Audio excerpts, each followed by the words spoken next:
Hey, good morning. Good morning to you. What's How going are you? on? I'm good. Just another COVID Wednesday. Just another COVID There's Wednesday. nothing like quarantine to make your day go well. Being cooped up with people you care about. It's almost like there's a Bengals A parody ready to be made. Let's do this. The Wade and Carter weather brought to you by me and Ash. 75 degrees in Victoria, heading to a high today of 87 under cloudy skies. Ever so slight chance of rain around 2 or 3 this afternoon. Cloudy all day and hot.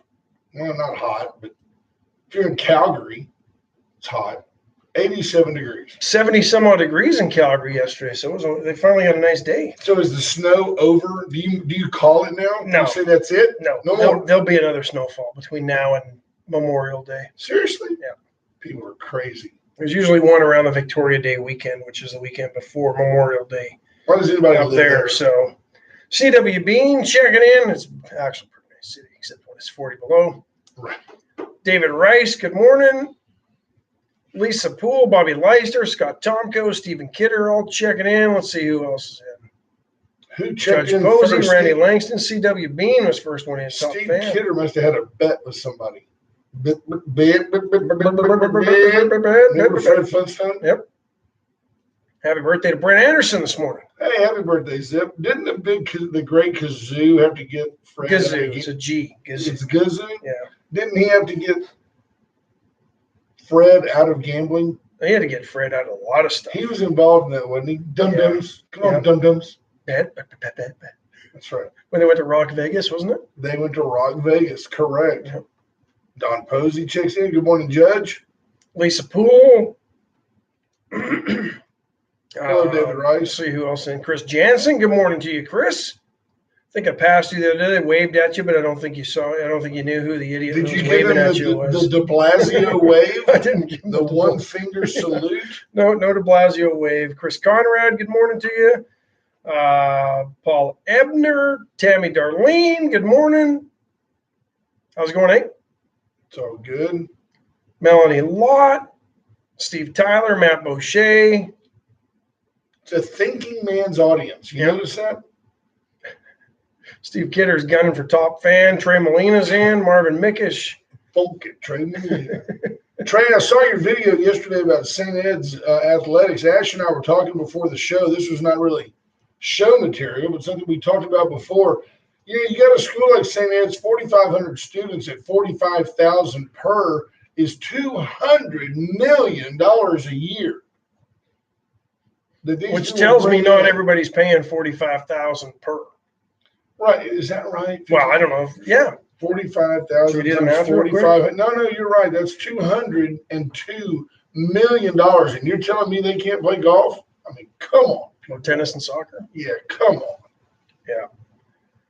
Students there are rallying. They're posting videos and trying to make them go viral as a way to sort of protest the scrapping of 6 programs there.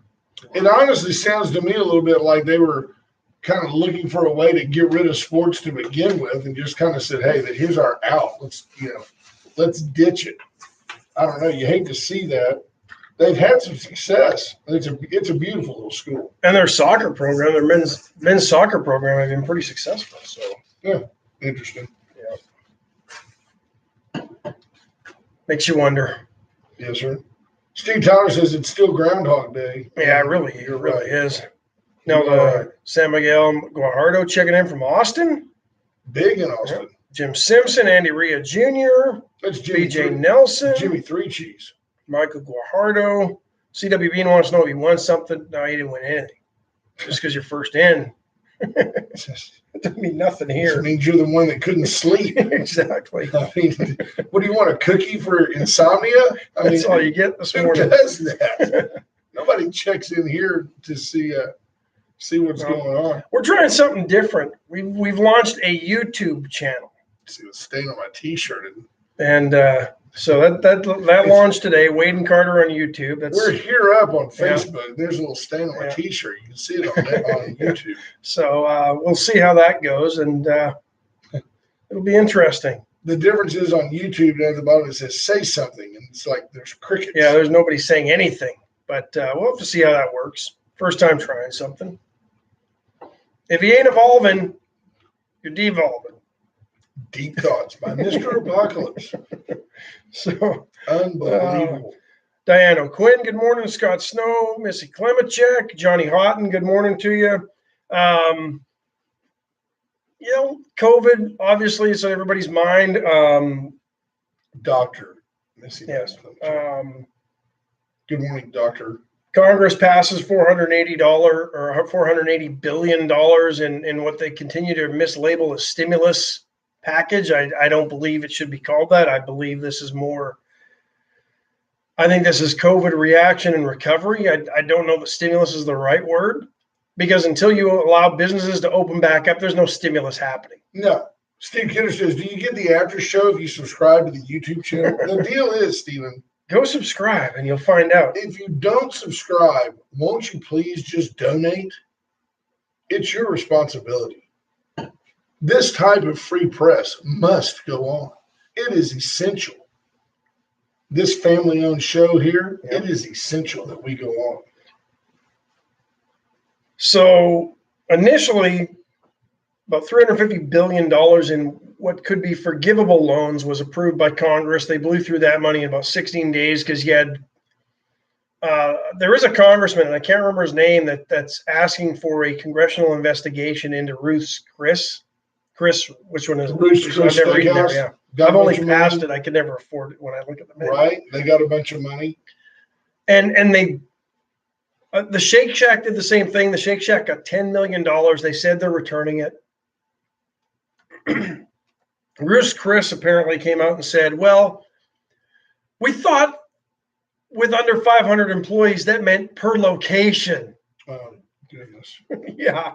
So they only applied and got 30. There's fraud there. They got $30 million. And so there's. But who looked at that and said, oh, Ruth's Chris, that's a nice place. Let's give them $30 million. Who looked at that and said, there's a small business? And I'm not knocking but it certainly seems to be going against the intent of the program. Well, is what I'm thinking. Christopher Conrad points out that Harvard took 8. I thought the number was 9, but it's irrelevant. Harvard took multiple millions of dollars when they got like a $44 billion endowment. Oh, it's probably higher than that. That's probably their annual return on their endowment. And they took 8 or 9 million from the government to defray costs for students. Yeah. I'm going to be curious to see if there's any paper trail, any accountability, and if anybody ever figures out whether this was money well spent. Only time will tell. Right? The worst cliche ever. But Congress went and appropriated more money. See, somebody that gets the show, Dr. Klimacek says, next thing you know, you guys will quit delivering your content on Mondays. Well, we Facebook, we just could go YouTube. Although in this case, that would be a negative. And in the other case, it's kind of been nice. Yeah. It's been kind of nice. Doesn't this lead you into a natural segue of there's not going to be accountability, there's money just going out the door? Do you want to talk about what I label just the folly of the thought of our city council even discussing Lift Fund? Now, you were a little more passionate. Well, you were a little more caring. I think the intent. Analytical. You were analytical. I think the intent to do something locally, when they saw that the $350 billion was blown through in 14 days, and there might have been some businesses that missed out on it. But when I started reading the details of this thing and looking through it, I was just like, it started off as a $750,000 money that I'm assuming our good stewards saved out of overpass projects, so we were allowed to keep it and put it into something else, so it went into a future parks project. It was right? money that came from the TxDOT. TxDOT, and they rat-holed it away to work for the parks. So they were smart with the money initially. Yes. Would be my guess, because we didn't have to spend it all. So then $750,000 was earmarked and was identified as being able to use. And my understanding is they went to the Sales Tax Development Corporation. They couldn't do it with it. Their Would have bylaws taken them wouldn't about allow 60 it. days. And their bylaws don't allow it. The Sales Tax Development Corp doesn't deal with small business loans. Period. Carolyn Campbell has a good point. I bet you there'll be ample accountability to the actual small businesses getting the small loans, but the $9 million to Harvard will slip through the cracks. Absolutely. 100% agree. Kind of like the accountability to the Kennedy Center that went and laid off everybody that they said they needed $25 million to preserve their jobs. Because they're using it right now for new wallpaper.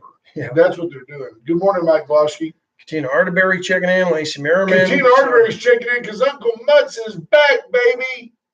It's Wednesday and Uncle Mutz is back. Woohoo! You got to get to Uncle Mutz I today. get there today. Hello, Sheriff. Louderback. So they found $750,000 just laying there, and they were going to use it for 0% interest loans to local small businesses. A romantic idea. Managed by Lift Fund. Lift Fund was going to get $70,000 off the top. A not-for-profit organization. To administer the program. It's a good time to point out to you folks that not-for-profit does not mean charitable. Does not. Just means they don't work for a profit. They work to cover their expenses. They work to cover their overhead. And they work, it includes their salaries. It'd be interesting to see what kind of money the folks that run Lift Fund make. Because well, they apparently, according to the information presented yesterday, they've loaned out over $330 million. So compare that to a bank, they're probably making good money. Yeah, and I wonder how much of that money they got back.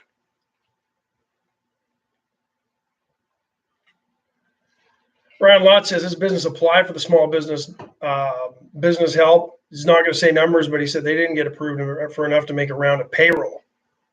Right. So get back to this. Yeah. Segue back. $70,000 off the top to them for administration of the program, which there is administration costs. I'm not naive to that. Sure. That's 13%. But go ahead. Okay, well, off the 75, 70, that's less than 10, right? Let's see. Well, no, it's not of the 75. Well, it's of the 750. Well, 750,000, and they're getting 70,000 off the top.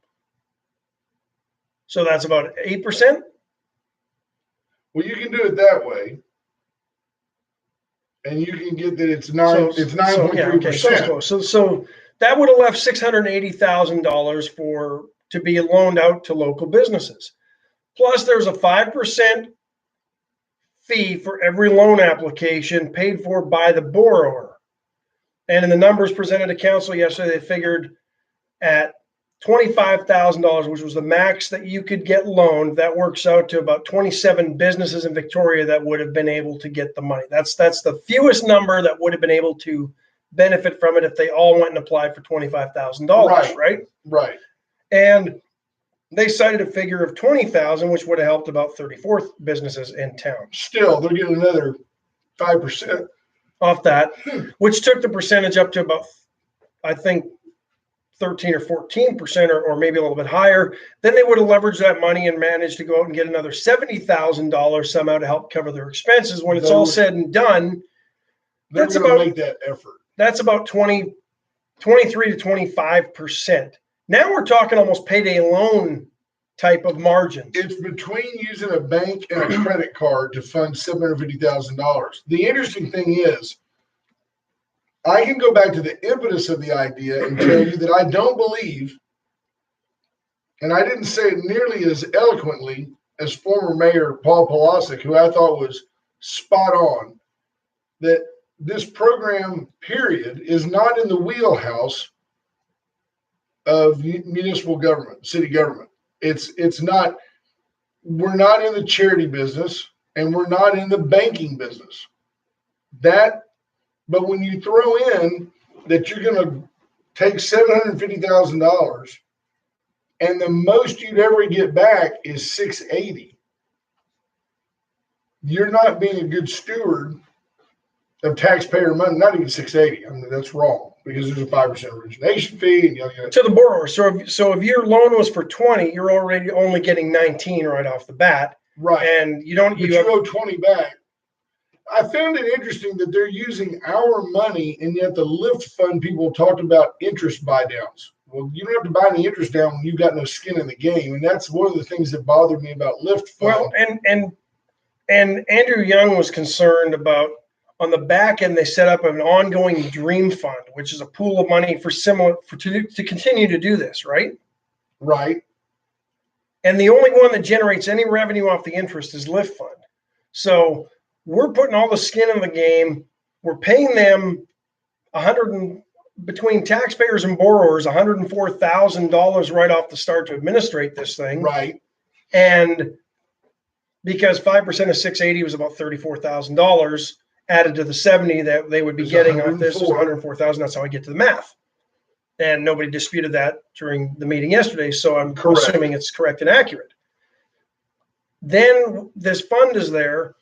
And I had a discussion with Councilman Young, and his long-term concern is 10 years from now, that dream fund is gone. And all of a sudden, well, we've been funding this for 10 years. We need to prop it back up. Yeah, there would have been an ongoing commitment somehow. And it's all of a sudden your city council is now in the banking business. And at some point, there's going to have to be an investigation into how Billy Bob got a loan and Tommy Sue didn't. And Jeff Bachnight, Councilmember Bachnight, was concerned about some of the criteria. It wasn't restrictive, and the design was to sort of help those who couldn't get SBA money and what have you. But all you had to do was prove you were in business since last August.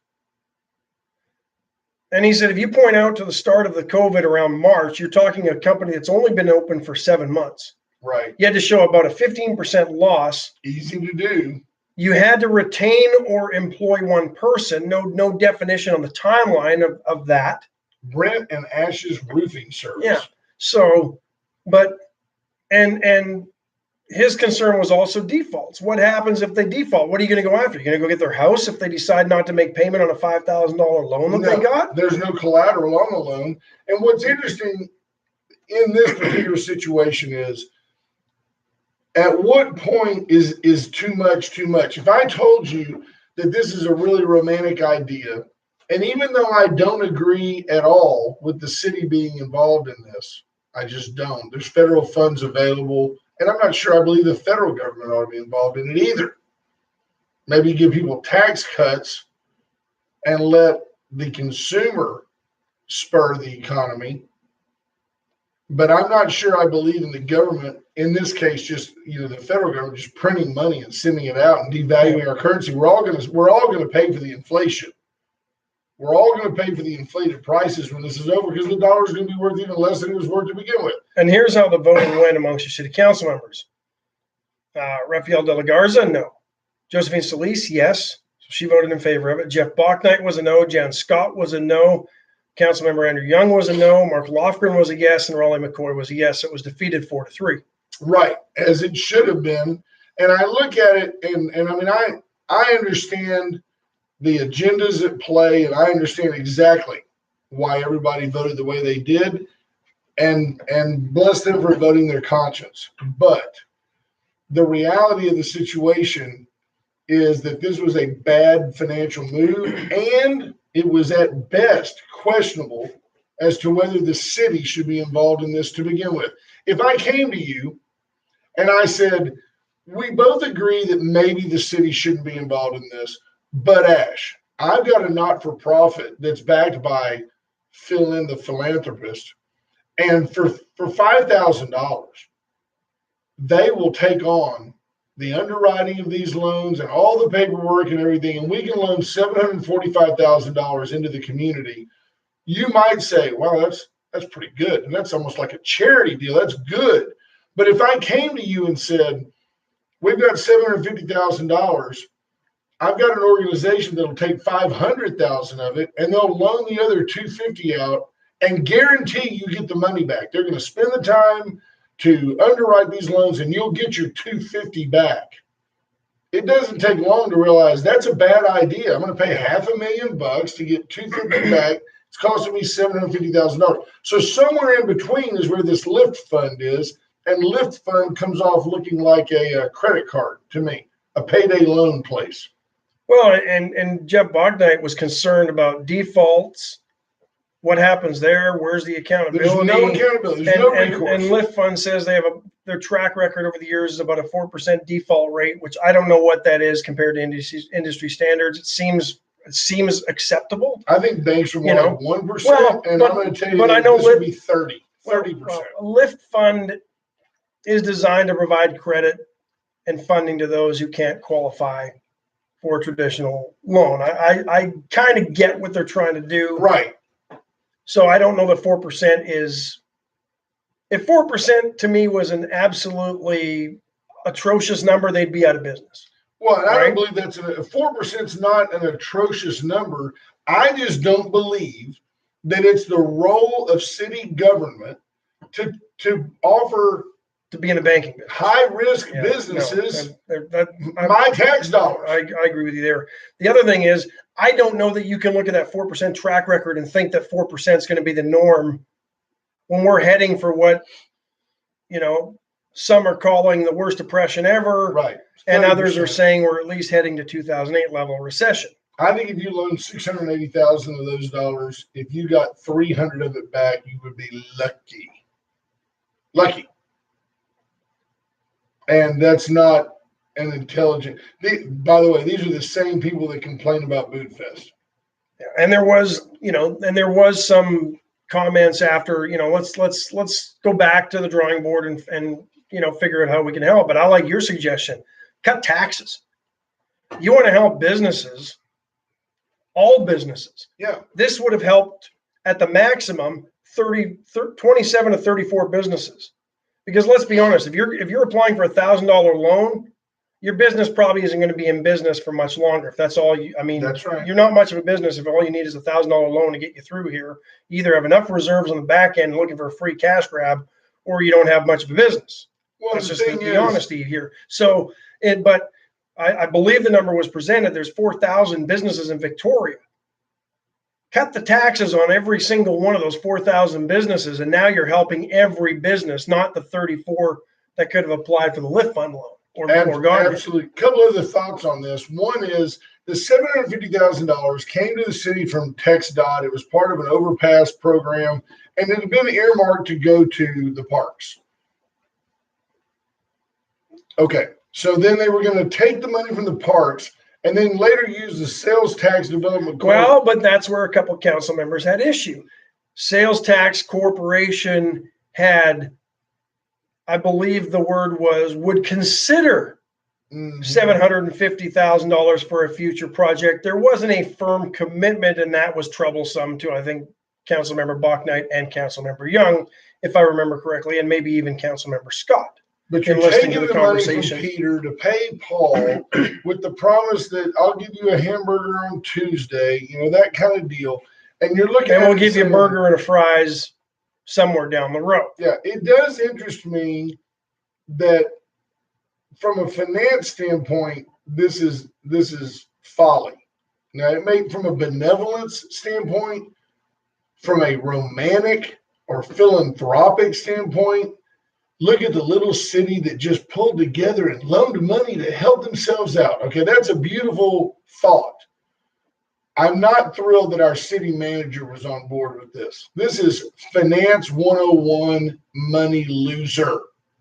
And if he's going to try to tell me that he thinks that by stimulating these businesses, we'll make more money off of the taxes of these businesses than we would make on that 750. Nah, not buying it. Not buying it with the defaults. I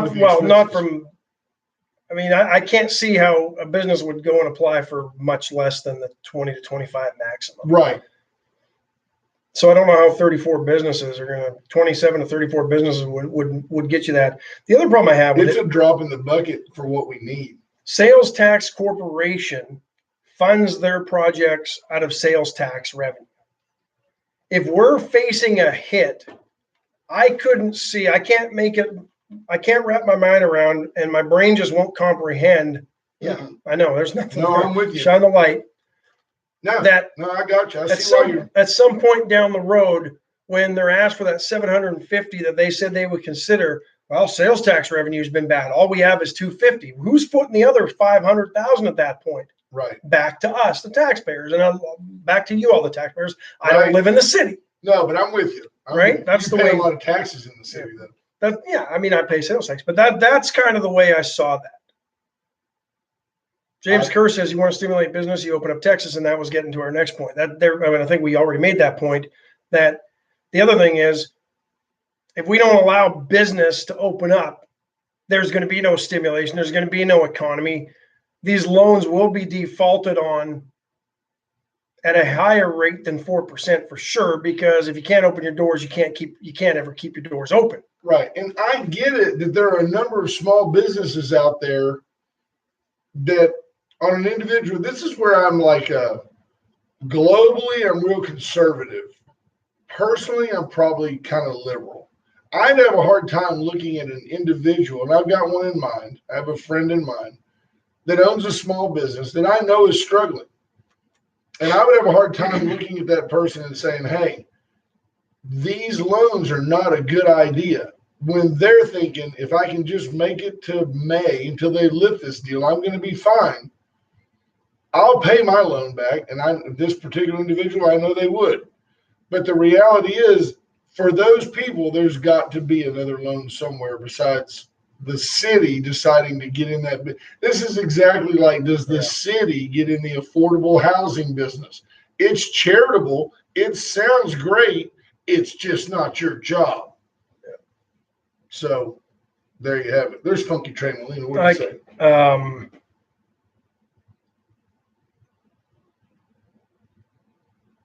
Trey Molina says yesterday he went online because one of his auto payments was declined. He called and he said, hey, they wanted to help him. They said, you do not have to pay for 60 days. But I guarantee you that interest is still accruing. Yeah, and it's going on the back end. He says, here, how's that help me? Take my payment. If you got the ability to make the payment, why would you defer it? Right. So I agree. So I think 4 of your council members got this one right yesterday. I think 3 did not. So there we go. I think now we can move on. They said they want to look at other solutions or other ways to help. I think they cut your property taxes. That would be a way to help everybody, not just businesses, property owners as well. I think that's a great way to start. But you can't tell me you couldn't have put this on the back of one of those new assistant city managers that has been hired. Easily. Other duties is assigned and then been able to loan out the entire $750,000 if that's really where council believes this $750,000 should go. That couldn't have been done that way, or you couldn't have found somebody to administer a program.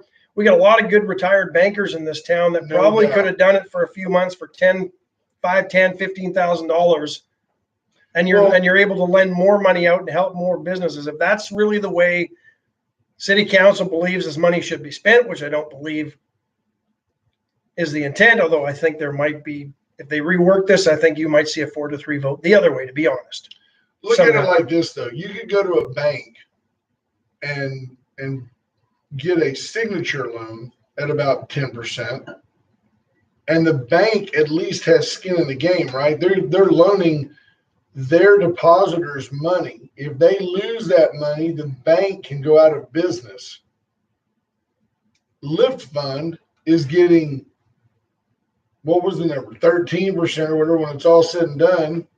Plus the other 70 that they're able to leverage from other sources. I don't know where they didn't define where that money comes from. That was a question that I had. So even if they don't go get that 70, they're still walking away with $104,000 of taxpayer money. And they've got no skin in the game. None at all. None at all. I mean, I bet you if you told a local bank, hey, we'll give you $104,000 to loan out the balance of the 750, what would that be? $646,000, $646,000, something like that. We'll give you that money out of our pocket and give you $104,000 to loan it out. Well, what responsibility do we have to collect it? None. Well, what happens if they default? Nothing. Every bank in this town would take that deal. Yeah. And they're for profit because it would make them money. So don't ever get not-for-profit confused with charitable. It's not the same thing. No, there are charities that are nonprofit, and there are nonprofits that aren't charities. That's exactly right. So And Lift Fund is not a charity. neither is Allen's Wrecker Service, but they're essential service when you need them. 578-6300. Best segue ever by young Ash Wade Wallachow. Well done, you former Soviet. Thank you. Yet. Oh, stop it. Allen's Wrecker Service. They'll come out and tell you where we need to go. You know the story. 578-6300. Fat kids, skinny kids, kids that climb on rocks. They'll get them all over to where they need to be. Even kids with chicken pox. Love Allen's. Allen's Wrecker. 578-6300. Uncle Mutt's Barbecue. Back open today. Back. The Chris Berman special. Get in there today and get Uncle Mutt's to go. That's the only way you can get it right now. Make it sound good, though. Sell it to them. Uncle Mutt's Barbecue. To go. Hey, what a bonus. Take it home. Brisket, ribs, sausage, chicken, all the Ribs? Did you say ribs? ribs, all the accoutrement. Got Uncle Mutt's rice. your pea salad. It's fantastic. I'm going to get rice and pea salad today. That's what I'm having for lunch. What meat?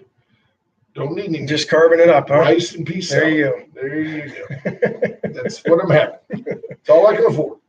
SCT Building Systems, 564-8864. Give Clayton Health a call. His wife, Casey, will help you design your next barn, dominium, she shed, house, whatever you need. A Man building, cave, barn, storage. They got it. Tell you what, for the next time oil goes into negative territory, you might want to build that storage facility so it doesn't get there. Right? Just store your oil. Do it. SCT 564-8864. Chestnut Furniture Company, 100 years in downtown Victoria. How can you go wrong? You can't. 50% off on all furniture. They've got bedding, Tempur-Pedic bedding. They've got appliances, televisions, lamps. Grandson's still loving the recliner they got from Chesnick's. Awesome. Get a hold of Bobby Leon. Tell him that Wade and Carter sent you and take advantage of their 100-year sale. 100 years in downtown Victoria. 3 generations strong. You'll be glad because Chestnut and love make your house a home. Good morning, Rena Shearer. Hope you're doing well. Trying something new today. You can check us out on Facebook or on YouTube today as well. Got a new YouTube channel up and going. Us on Magic 95 FM. Yep. You can listen to us at magic95victoria.com. You can listen to us on YouTube. Travis Gundelot goes on there and becomes the first person to ever talk about us on YouTube. He says he's test driving the YouTube option and said it made him take his temperature before he logged in. So we're making sure that social distancing is working the way it needs to. Now, what we want to work on, Travis, is better. Like you're looking up, it's the camera that's on the laptop. Eventually, we'll figure it out. We'll get some video equipment. But times are tough right now. We're trying to get a small business loan from the city to hire a photographer and a producer. What do you have on there? You have your Bob Ross T-shirt on? I do have my Bob Ross T-shirt. What does it say on there? Just says Happy Trees. Yeah, with a nice little portrait of Bob Ross. Did you wear that while you were in rehab? I mean, unbelievable. Art rehab. You don't think Bob Ross was like sparking up with that perm, do you? Look at here, happy accidents. Happy accident. Is that what he called it? Happy accident? Happy, yep. No mistakes, just happy accidents. Unbelievable. It's like this show. It's a happy accident. Yep. Hi, Courtney Middleton. Checking in. Good. Good morning to you. Bob Ross was my Sunday morning rehab every weekend. Right. It's always on PBS. Flip it on. Right before kickoff. PBS. In college, Bob Ross got me through. There you go. Right before kickoff or tip-off. He passed away, didn't he? Yeah, a few years back. He's got a Lego out. He's got I saw a Bob Ross introductory art kit you can get, and somebody profiting off the name of Bob Ross. His heirs, I hope. Right? Yeah, you hope so. I would love to have an original Bob Ross painting.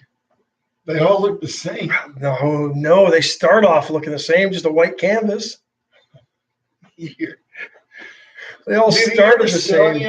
Oh, I'm sure he did. You can't run that show on PBS for 30 years without. Yeah, I mean, but he didn't have much expense in wardrobe. and hair and makeup. It was the same hair, beard, makeup, and blue paint shirt. He just grew hair everywhere he could in large doses. Steve Kidder says there is a Bob Ross Chia pet. Yep. I was forbidden from buying it at the Target. Steve Kidder has lots of trivia stored in there. Chris Cox says did you know he was in the military before doing the painting show? I did not know that.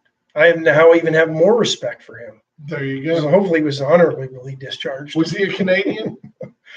No, that would have made him because that would have made him a draft dodger. Think about his timing. He would have been Vietnam War, right? Yeah.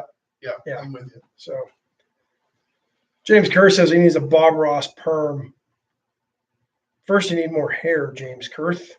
So you and I then, to wrap up the Lift Fund deal, we both agree it was probably a bad call.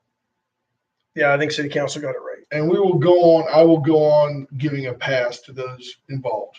I think their intentions were noble. I think they were trying to help. I just don't know if this was, and I think City Council, 4 that voted against it, didn't feel this was the right way to do it. And I appreciate them for that. And right. The discussion was factual for the most part. And I think those that looked at the facts and the numbers as opposed to feeling good about doing something voted the way they did. I agree. I think that's kind of how it went down. Those who saw the numbers and which is their job, is to see the numbers. I don't care how you feel. Your job is to be a steward of the taxpayers' money. Yeah. So now I'll tell you this, and this is not a slam. All of you know, and I sent a note to Raleigh McCoy yesterday and invited him to listen and call. I've invited Raleigh to come on the show numerous times. Raleigh's been kind of busy. I don't know if you folks have noticed that. Yeah. I absolutely threw all my chips in and completely support Raleigh McCoy. But I tell you something I've told But Raleigh. It doesn't mean you can't disagree with the things that he's trying to do either. No, and in this case, I mean, I have editorial comments as to his motivation, but I'll tell you this. If you are consistently a dissenting vote on the losing side of the vote, you're not leading. You're not leading. Your vote is 1 of 7, but you're first among equals. And if you're on the losing side of the votes repeatedly, you're not leading, you're just a naysayer. So be aware that when these things become important enough to be put on the council agenda, the mayor needs to be out front enough to get his wishes confirmed. And that's, it's noble that you vote your conscience. But if you're walking and nobody's following you, you're not leading. You're just on a hike. So there's the problem. Well, I don't know. I think I'd rather be in Raleigh's shoes than Bill de Blasio's shoes right now. Just even without the COVID stuff going on, he's just an idiot of a man. Raleigh's got 13 million fewer haters. Yeah. Man, de Blasio, that guy. Of course, they have such a distinction because it seems like, and it's not fair. Like we've got Mayor McCoy and we have Governor Abbott, two very distinct, way distant. Andrew Cuomo and de Blasio are both essentially in Manhattan. I mean, right? They're both kind of like in New York. Cuomo's getting all the good pub, being considered as a vice presidential running mate or maybe a presidential nominee when Joe Biden is interned. And you look at it and you go, hey, de Blasio is just coming off as the local clown. He's an idiot. Yeah. Well, and he didn't do anything to not cement that legacy over the weekend. On Saturday, I think he launched a mobile number that New Yorkers could text to rat their neighbors out and others who weren't social distancing, weren't following, quote, the rules. Where are the brown shirts? Yeah. Where's the Gestapo? In a city that probably never sleeps. Birthed the phrase, snitches get stitches and end up in ditches. You're setting up a snitch hotline. If Right? I can make it there, I'll make it anywhere. It's up to you, de Blasio. That guy's an idiot. So the New York Post ran a story yesterday that highlighted, because people were sharing the responses on Twitter, and the New York Post caught wind of this, of the text messages they were sending Bill de Blasio's hotline for snitching. Just brutal. I mean, it was so, and I don't even want to say stereotypical. So It was New York. just so New York in the fact that, it's almost that passive aggressive New York attitude here. They didn't go to the streets and protest like they did in Wisconsin and Michigan and and Austin. No, they just sat at home, abiding by their social distancing rules, but taking it up a notch on the NYC 311 or whatever the heck this was. So, like, it'd be one thing if you went to Dodger Stadium. Yeah. And you heard from the outfield, go ahead. And Vin's coming. If you heard from the outfield, Altuve sucks. Altuve sucks. And you're like, oh, that's rude. But it's kind of witty. They got 10,000 fans to do that out in the outfield. That's kind of funny. Go to New York, and what did they yell? It was the F word, F Altuve. I'm like, are you kidding me? They just cut straight to the chase, and they're brutal, brutal fans. Yeah. Now, Philadelphia is more brutal, but they can't articulate. No. And then they start fighting with each other and end up in the jail that they had to put in Veterans Stadium at the time. Yeah. I'm surprised. And they didn't recreate that jail when they built their new stadium. They should have. Expanded and recreated. Because nothing's changed. Trust me. So de Blasio sets Chris up. Cox says Ash is getting a little ghetto this morning. He likes it. So de Blasio sends up the snitch line on Saturday, and it gets filled with all sorts of de Blasio sightings. Right. I saw you at Starbucks. Yeah. I saw you in an alley with a man. Take it to a New York level. Take it to the New York state of mind. Unbelievable. To quote Billy Joel. They were taking pictures of them flipping him the bird. They were taking pictures of sex toys and telling him what to do with them. Unbelievable. The New York Post doesn't get quite into that. You have to click on some of the links to some of the recourse. I mean, just de Blasio, he's got their number. He's got how they reached out. Yeah, I don't think New Yorkers care. And what are you going to do? You're going to go after them for and stomp on their First Amendment rights? Yeah, True. I don't think that's going to happen. The New York Post does a pretty good job of recapping it and keeping it somewhat family-friendly, PC. You almost have to get into the Twitter links that they've highlighted, right, to go see what some of the funny things that was actually done. Did. Yes, of course. It's Caleb Shaw checks in. Good morning, Caleb Shaw. But no, I thought it was pretty good. So have you seen this place over the corner of Airline and Laurent? Speaking of Caleb Shaw, this is a target-rich Caleb Shaw Award environment. A guy has come in and taken what used to be the old Hungry Jacks. He's added on out taking the back.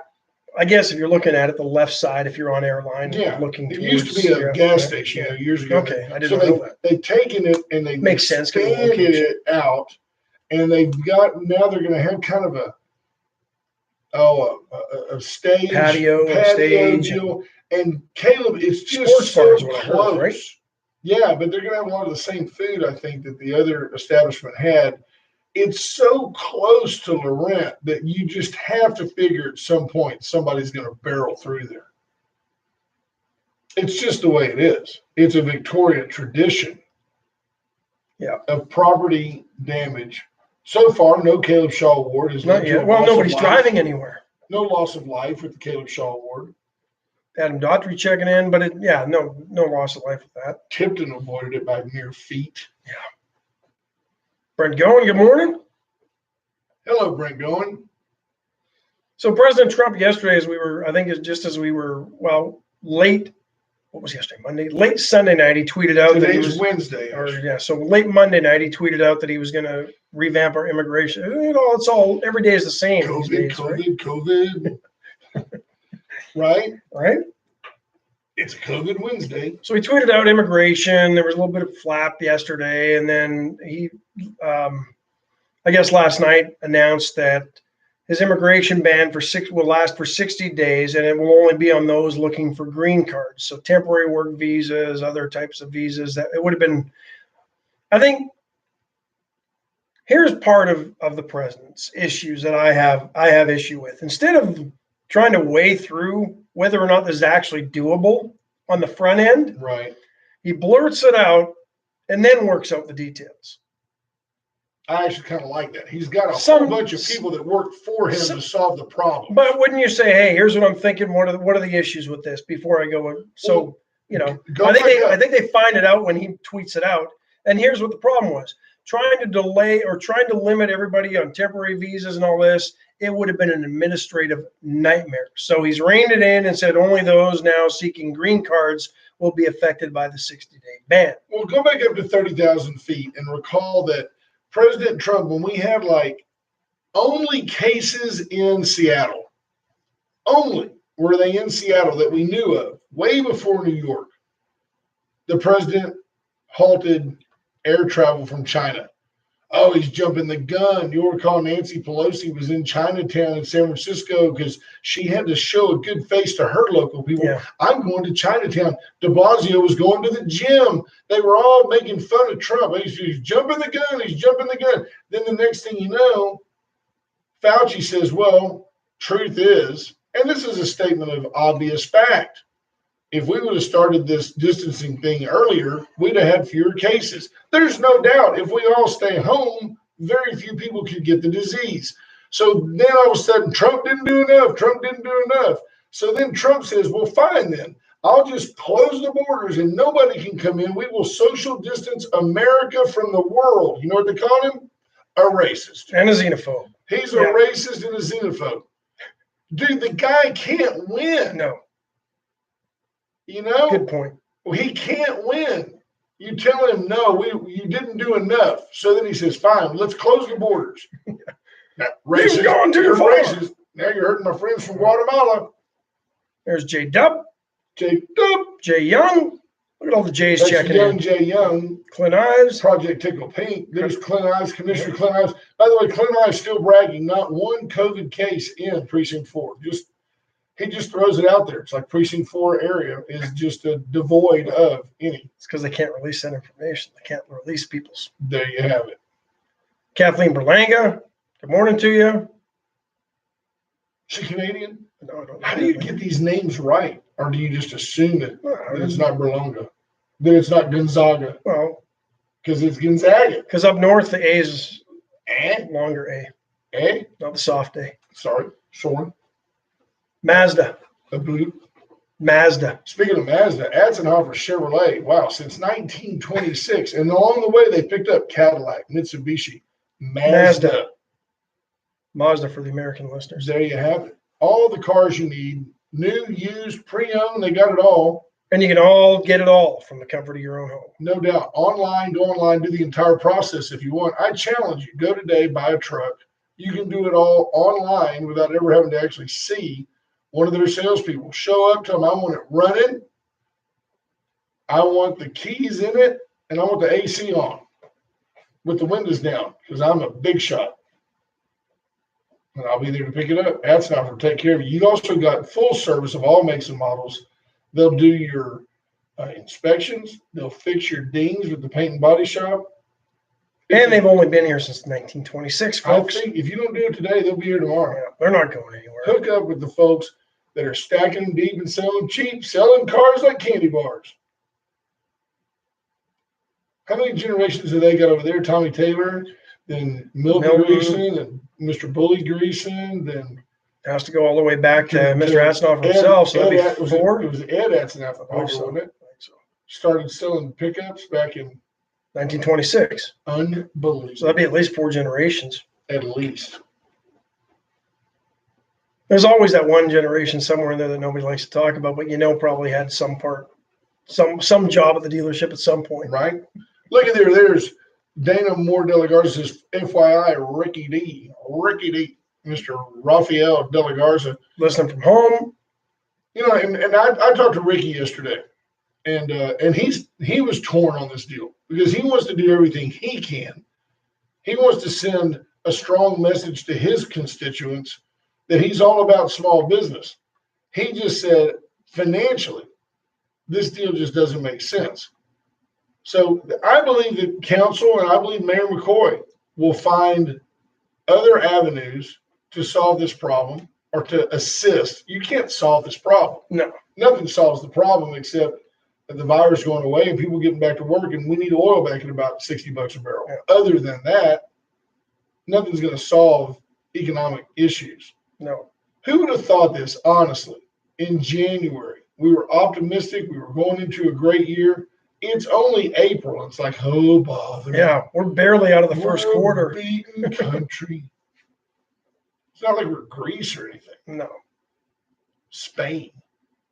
France, Italy, England. We'll never be France. We got way too much chutzpah I was just going to say the same word. to be, well, Chutzpah. I was going to longer you. is that you probably said it Canadian correctly, thing. being an old Russian Jew like you are. You probably said it correctly.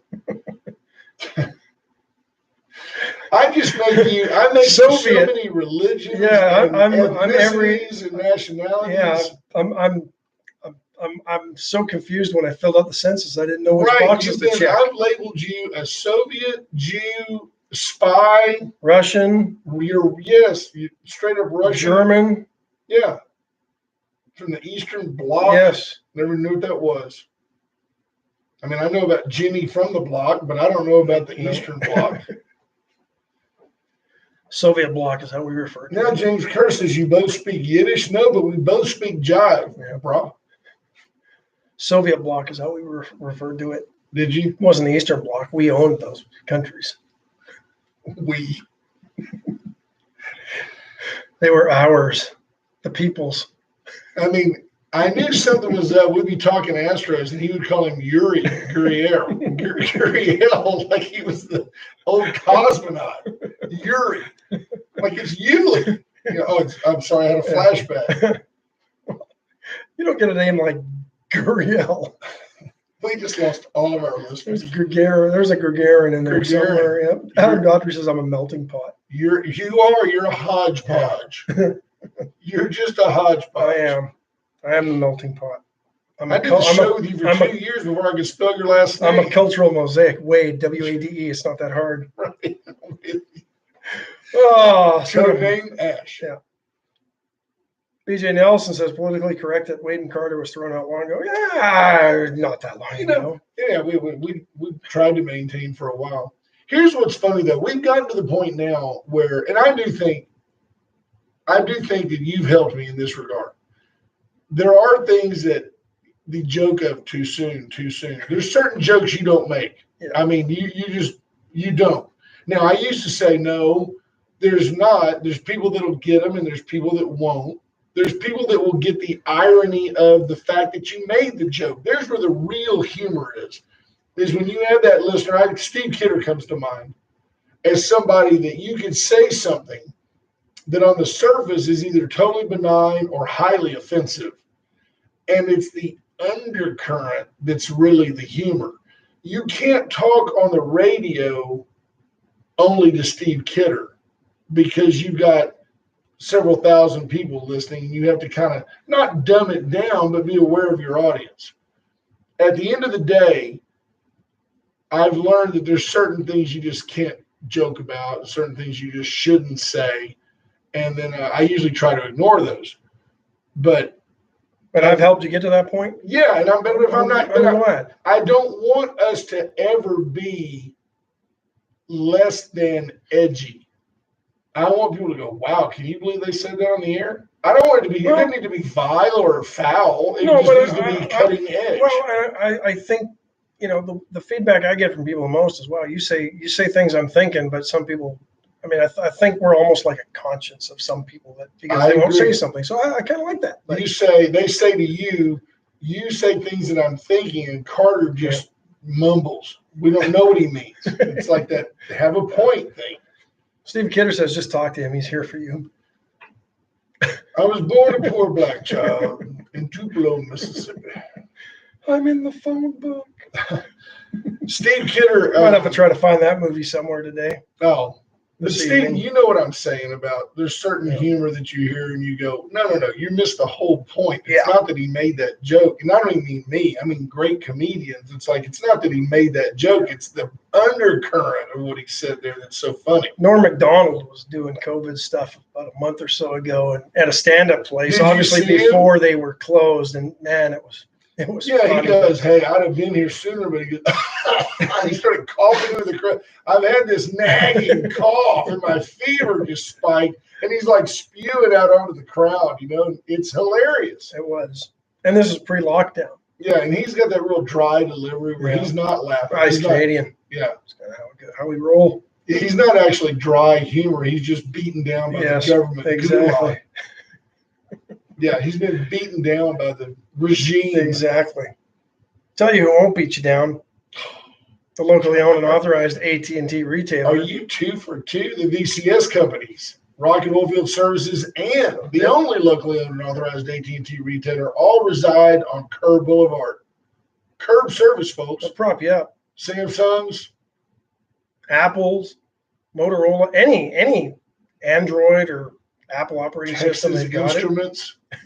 Did you say Motorola? Yeah. I don't even know if they're still in business. So I think they relaunched the Razor. Was it over when the Germans bombed Pearl No. Harbor? I say no. He's on a roll. Let it go. Man, I hope Mr. Hartman's not listening. He's like, Might have been what are you earlier. idiots talking about? But stop on by. They've got curbside service. They'll Fantastic. take care of all your mobile communication needs and You can get even a ranch non-mobile. radio. Yeah. Why don't we get a ranch radio? I gotta get us a good deal. And you can have one in your truck. I can have it in my car. Breaker, Ash, breaker, come in, Ash. And I Yeah, can have to no. where when I cue the mic, your horn honk. So like if you're away, like you're at the old rig site, honk, honk, honk, and you can come back in. Well, I would know it not to come back in. You 'cause can it's come you. down off the drilling platform and come over there, Yeah, no, hand your hard hat to James Kurth, come back because it ain't you. right? Honk, honk. Oh, folks, by the way, if you haven't reached out yet, 550-1826, reach out to the boss, get you a new dumpster, get you some new county service from White Trash Services. BJ Nelson, Scott Nelson, the roll-off queen, they're all there. It's a cast of characters out there, and they're great folks, family business, locally owned and operated. You'll be glad you reached out to the boss, 550-1826. Tell you who people are reaching out to and keep doing so. That's Cheryl with Gray Barn Design. People are starting to plan their parties now that the light is at the end of the tunnel. The light of freedom is at the end of this COVID darkness tunnel. Do you want me to really spike her calls? Yes. It's kind of a combination of a party design deal and a 900 number. You'll call and say, oh, yeah, hi, we're thinking about having a party for about 25 people. And Cheryl says, what are you wearing? What's my name? Well, I'm going to wear white. It's a wedding. That's not what I'm talking about. You're a bad little girl. Anyway, reach out to Cheryl, 920-6803. Cheryl, I'm sorry. Sorry. It's not what I was talking about. And reach out to Cheryl because she can help you plan your next party. It'll be a dandy. I'm sitting there reading last night, and she comes out of the bedroom because she went to bed early, and all of a sudden, I got it. I figured this one out. She's all excited. She doesn't sleep over this stuff. She's Sudoku? Oh, she's doing No. a party. the party. She's got the theme and how she's going to do it. That'll be awesome. Yeah. And it was like, if You I know had who any, can help her get that out there to the world? Razor IT Solutions. Help her build a Facebook presence, a website. Help her coordinate those two. Get a donation button. We need a donation button at Wade and Carter. That's what we need. I mean, if you can't subscribe, just donate. It's your responsibility. I think we made that play to help keep us on the air. I We've like seen it. nothing come. We might have done that once. Good morning, Mr. Hartman. It's just top of the day to you guys. Good morning, sir. Enjoy the day. A little bit of rain this afternoon, so get your cows looked after this morning. Stay tuned because you got Ralph Salazar Yep. and Brother Gary Moses. Yeah, today is Earth Day. Love y'all. If We nothing love you else, too. get outside and celebrate Earth Day today. Go out in the humidity. They're actually going to be able to go in and see the sun in LA today.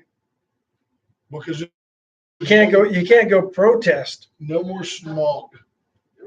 No, but I want to leave you with this, and we'll talk a little bit more about it tomorrow. But Dr. Robert Redfield, director of the CDC, comes out yesterday. The old, let's pump the brakes on this. I mean, get excited about life going back to normal, and you think I'm Mr. Apocalypse. This guy is Dr. Death. It's their job to be a downer. We're the CDC. Yeah. Another coronavirus outbreak, but listen to the wording, could come later this year, and it could possibly be worse than what we're experiencing now. Isn't that just a statement of fact? But does it need to be said? Is it a fact? When you use words like could and possibly, that's not factual. That's doom and gloom. Doom and gloom, fear mongering, and it's probably you're dealing with probabilities. You're no worse than the guy that says this could kill 2 million Americans, and we took it to heart, and I'm not saying that what we did didn't help. Yeah, but see, that's what the problem is. It's like now everybody's gonna say, "Well, that's because the reason it worked is because we all acted quickly." And I'm not sure I believe that. I'm wondering if we ever find out that it absolutely had no effect. We'd ever find that out from the government. Right? It's the first day of spring, but it could be an early winter, and it could be worse than last winter. So don't enjoy the next couple of months. Yeah. No. I mean, it's just fear mongering at its worst. I don't even want to say it's at its best, because it really is at its best. But to me, it's even the worst. I know what you're saying. You know what I'm saying? I couldn't care less. It's pure speculation. Thank you, Chris Conrad. Well, since this is our first show on YouTube, I think it's appropriate that I add that you're the best there is at this, and I enjoy standing by your side. Well, thank you. When Caleb Shaw allows me, I like being here. We have two comments on. Yeah, they're both from Travis. He says he can see our nose hairs. We'll have to fix that camera angle. Top fan. He might be. We'll try to work on the videography of this. But we'll get there. We're out. Appreciate it. Bye, You guys folks. have a great day. We'll talk to you tomorrow. Bye, people.